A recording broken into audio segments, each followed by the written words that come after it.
Hi, everyone. Good afternoon. Ambassador, thank you for having me and giving me this important podium. Such a difficult situation. I see lots of division and confusion, lots of hatred, lots of misinformation. And everybody speaks on behalf of the children and on behalf of the innocent. But I am not sure about their real intention. But today I can speak on the authority of a Palestinian child, someone who grew up in that culture. Hamas' first crime against children in the Palestinian societies is not arming them or encouraging them to carry suicide bombing attacks. It's the religious, ideological indoctrination that I had to go through.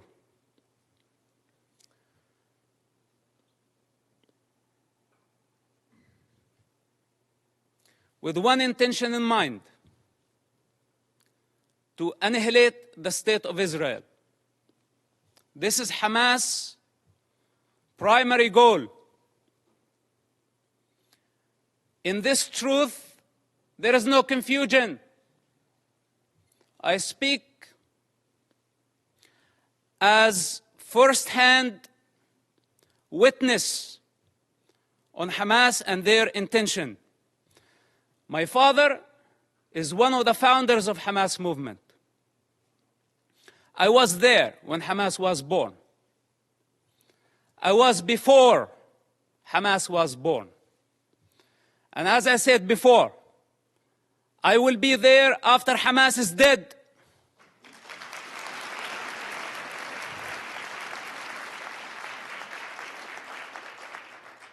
I am not a part of propaganda. I don't work for nobody. I only represent myself. And on this authority, I speak. So don't be mistaken and take my words very carefully. Hamas is committing a crime against this generation and the next generations to come. So blaming Israel is not going to solve the problem. Imagine a 10-year-old child. When I disobeyed Hamas, I was tied up to a post and I was whipped by Hamas top leader. And I don't want to mention his name because he's not worthy.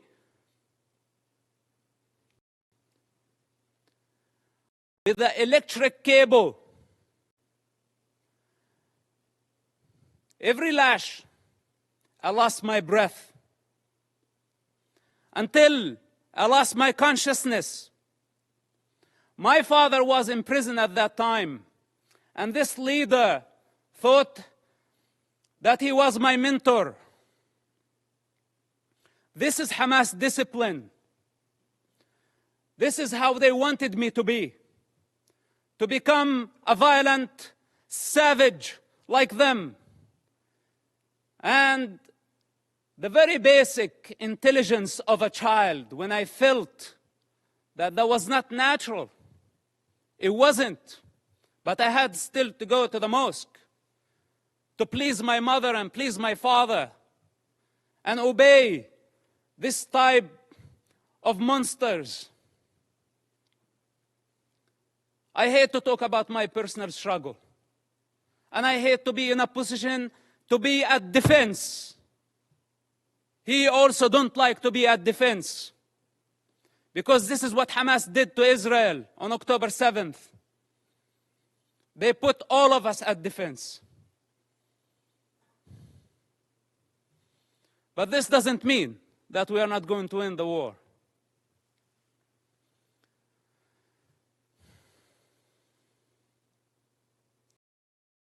growing up in that society,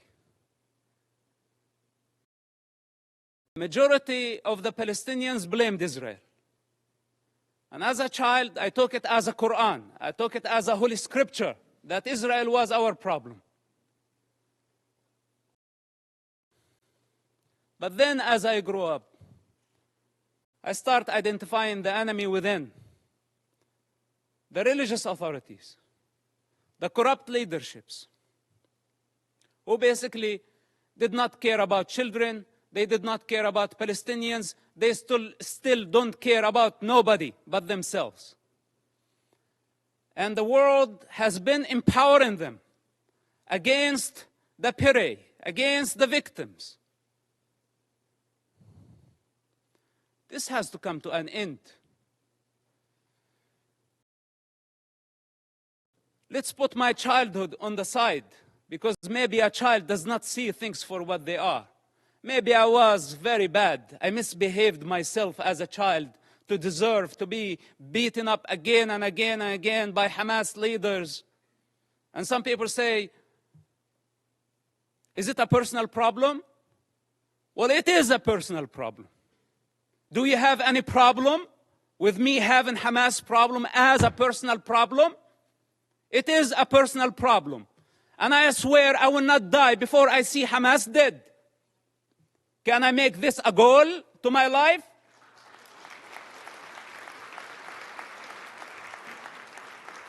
You know, unlike many of the leaders who sit here and give Hamas legitimacy by not condemning them, if the entire world stand there and say otherwise, the child witness within will always be there. And nobody can deceive that child anymore.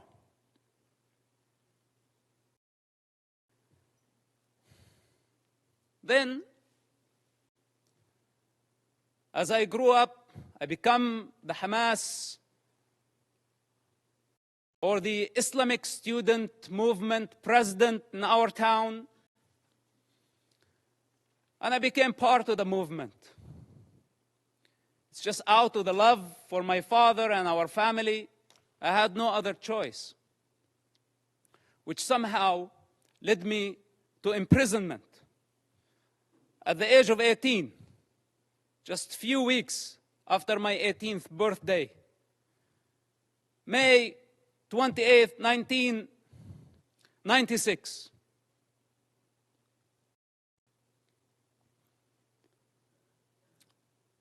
My problem was not Israel who arrested me during that experience.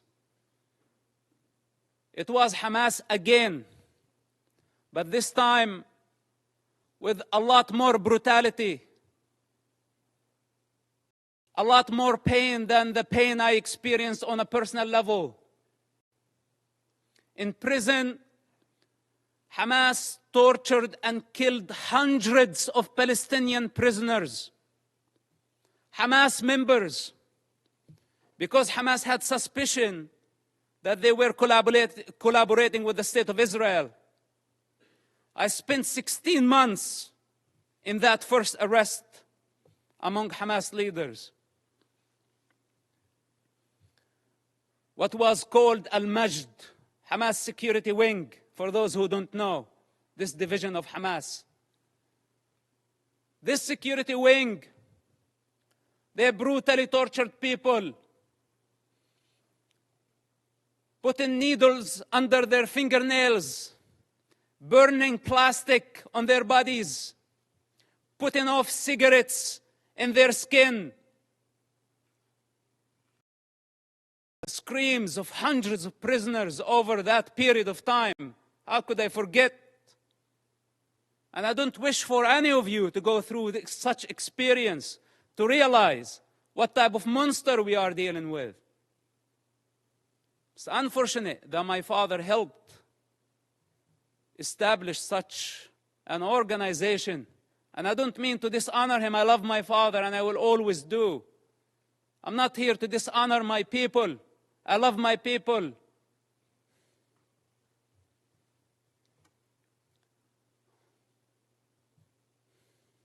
But I cannot believe how far Hamas was able to travel in this madness, and we could not stop them.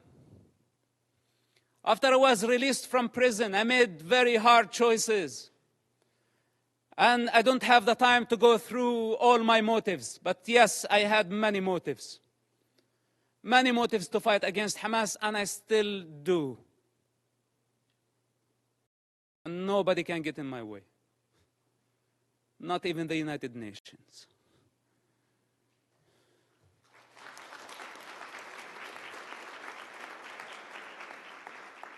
So the choices I made were against any rational mind. I ended up working together with the Israeli intelligence for 10 years. We had a common goal. That goal was to stop suicide bombing attacks. Hamas, for those who don't know, or those who have short memory, carried many suicide bombing attacks during the 90s and the early 2000s. Dozens of suicide bombing attacks where a suicide bomber took an explosive built went to inside a bus and blew himself up, killing all type of people. Not only Israelis. Americans were killed. Europeans were killed. Other nationalities, including Israeli Arabs, including Muslims. Hamas did not differentiate. Take Hotel Park, for example. On a holiday, on the most sacred Jewish holiday, a suicide bomber go into the dinner, blow himself up, kill more than 30 people. Some Holocaust survivors died in that attack. Dolphinarium, some teenagers having fun at the beach. Hamas suicide bomber killed about 18 and wounded dozens. Look up, see how many buses. It did not stop there. Hamas attacked the Hebrew University. 6 Americans were killed in that attack.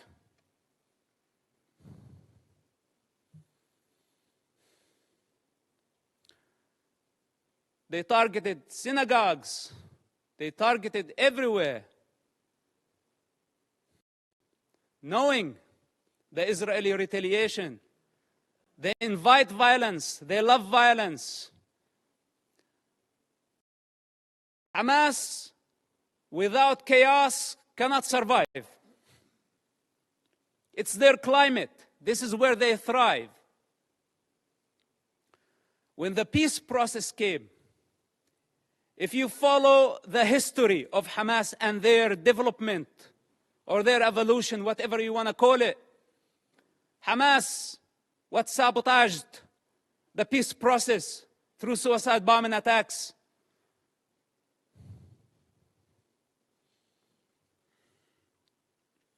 And they don't have a vision. That's the problem. Because nobody can satisfy their ambition when they are waging a holy war. We're not talking about IRA. We're not talking about other political terrorist organizations that we can pressure them, bend them, bring them to the negotiating table. We are talking about a religious group that does not believe in political borders, that wants to annihilate an entire race in order to build an Islamic state. I don't know what else can be said about this group. And I don't know why it's not obvious to everybody that the United Nations fail to condemn them. Bunch of rapists. This is what they are. Lower than animal consciousness.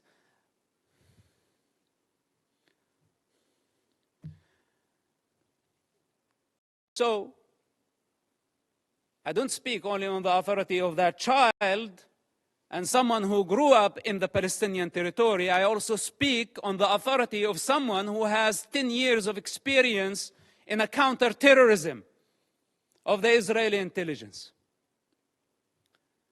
It took us 8 years to capture someone by name Ibrahim Hamid. This mass murderer, 8 years he hid in a small town of Ramallah, less than 20,000 people. It took us 8 years to capture him, while he was sending suicide bombers every other day. It was a big nightmare to capture him. And you know now what they are doing? Why the hostage situation that we have in Gaza? They want him. He's on the top of the list to be released. Ibrahim Hamid, remember his name? Look him up.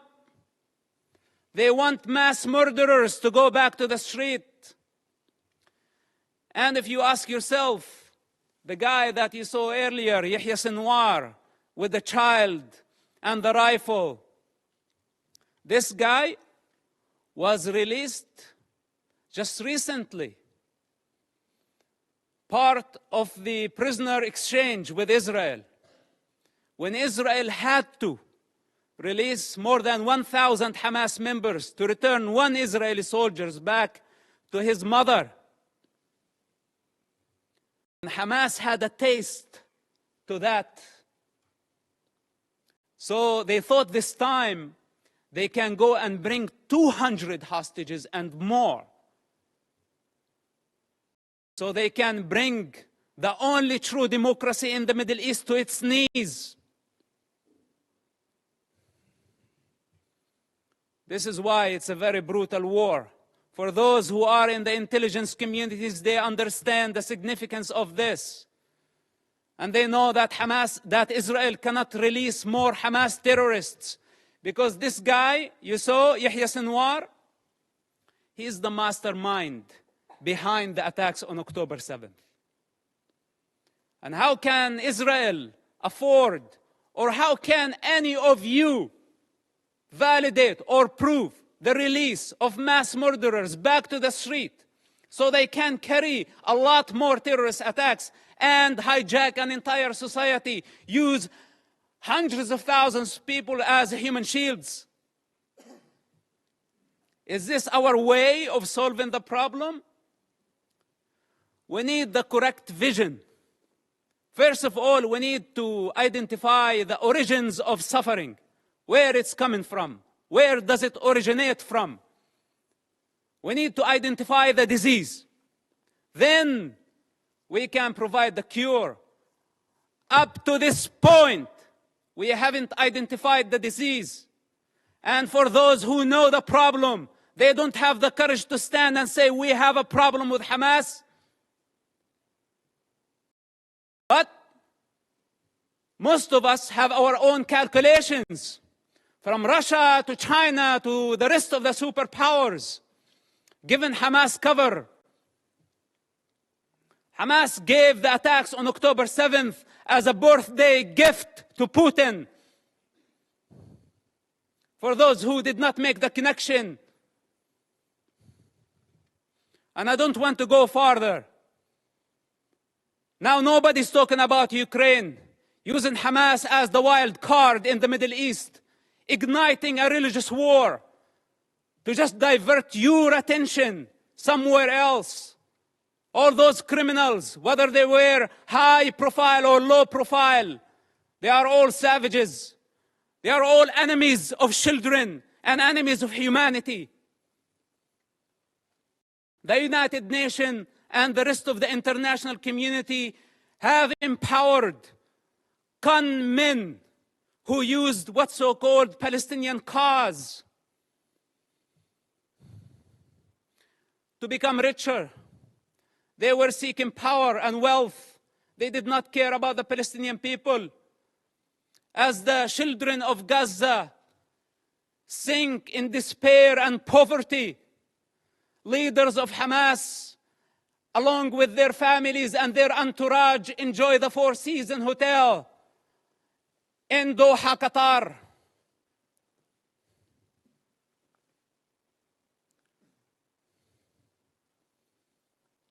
We can continue putting our head in the sand, but then we have escaped our responsibility. I can go on and on for hours, or should I say for 45, 6 years of my life. But I don't have the time. I don't have the time.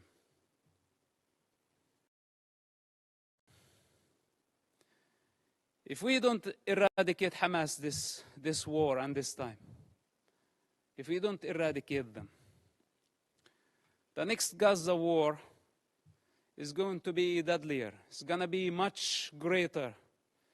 If today we are complaining about 10,000 casualties, even though I'm not sure about the numbers because it's Hamas statistics, I don't trust anything they say or anything they do.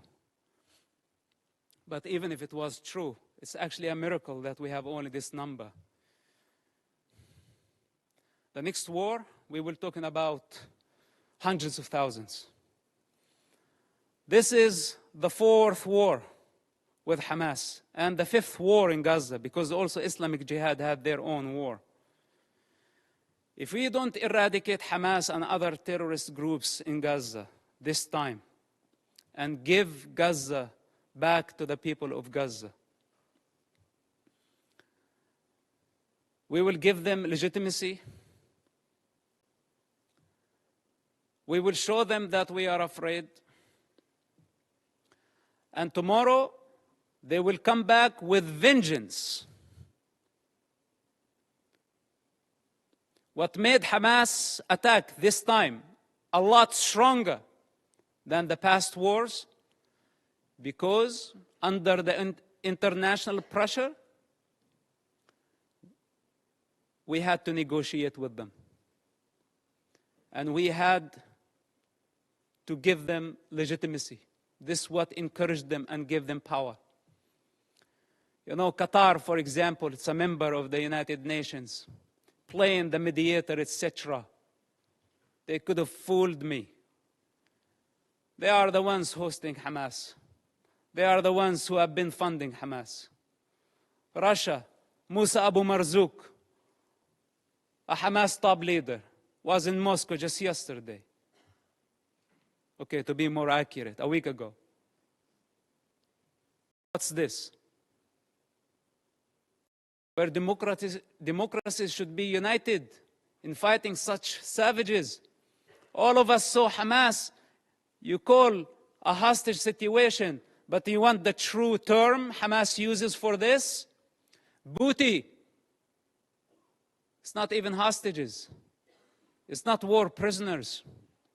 All of us saw Hamas, savage, grab a teenager girl from the neck, pushing her into the unknown. That's your very freedom. That girl represents your freedom. And none of us thought about the mother of that kid and how she felt about seeing her daughter being dragged that way by a savage who wants to dominate, who sees women as a property. This is how Hamas sees women, a property, something they can own. As they want to own territory, more territory, their lust, their sexual lust, their lust for power, their lust for territory.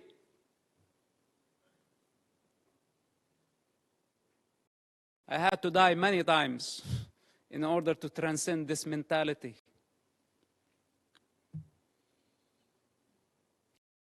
So we are talking about a big problem.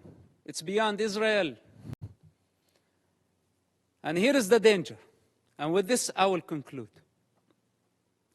The danger if Israel fail their war in Gaza, which is a brutal war, Because if it was open war, Israel would annihilate Hamas in no time, matter of hours, let's say days. Hamas is finished.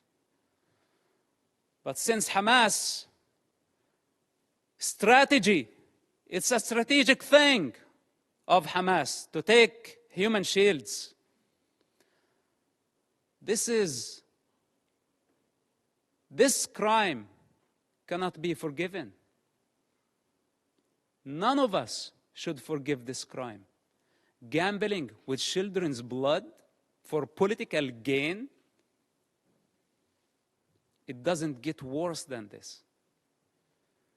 So Israel now got stained by blood. This is what Hamas wanted to happen from day one. They wanted to sacrifice thousands of children so Israel can take the blame. Digging tunnels and bunkers under hospitals, schools, launching missiles.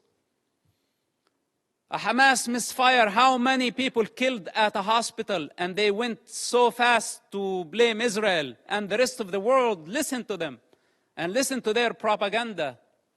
Nobody is concerned to check what is true and what is false. Whatever that serve our political and short-term interest, we go for it. Suicidal, not knowing that we are going against evolution. We are going against the collective consciousness of humanity. We're going against the interest of children, the defenseless children who has no one to speak on their behalf. They don't have the power to discern. And yes, they are dying. But who's causing all this death? Blame is the cheap way. It's the way of the coward. Those who have the courage take responsibility. They don't blame.